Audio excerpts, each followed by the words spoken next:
লেবুর শরবতে পুদিনা পাতার সঙ্গে মেশানো হচ্ছে পান মশলা। ভাইরাল ভিডিওই হইচই।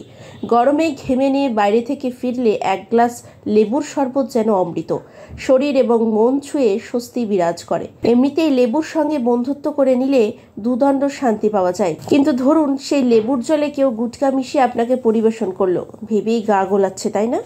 অবিশ্বাস্য মনে হলেও এমনই একটি ভিডিও সম্প্রতি প্রকাশ্যে এসেছে, যেখানে দেখা যাচ্ছে গুটখা মিশিয়ে লেবুর শরবত তৈরি করছেন এক শরবত বিক্রেতা। তবে কেবল রিল বানানোর জন্যই লেবুর শরবতে গুটখা মেশানো হয়েছিল কিনা তা ভিডিও থেকে স্পষ্ট নয়। ঘটনাটি কোথায় ক্যামেরাবন্দি করা হয়েছে তাও স্পষ্ট নয়।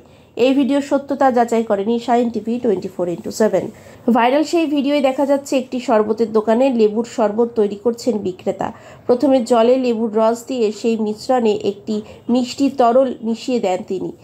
তারপরে পুদিনা পাতা ছড়িয়ে দেন সেই শরবতে। সবশেষে একটি গুটখার প্যাকেট খুলে শরবতে ঢেলে দেন। লেবুর শরবতে যাতে গুটখা ভালোভাবে মিশে যায় তার জন্য একটি স্ট্র দিয়ে মিশ্রণটি নাড়াতে থাকেন তিনি। নিমেষে স্বচ্ছ লেবুর শরবত ঘোলাটে হয়ে যায়। সেই ভিডিওয় প্রকাশ্যে এসেছে। ভাইরাল ব্রিজেস ব্লগস নামের ইনস্টাগ্রাম হ্যান্ডেল থেকে এটি পোস্ট করা হয়। ভিডিওটি ইতিমধ্যে হইচই ফেলেছে সমাজ মাধ্যমে।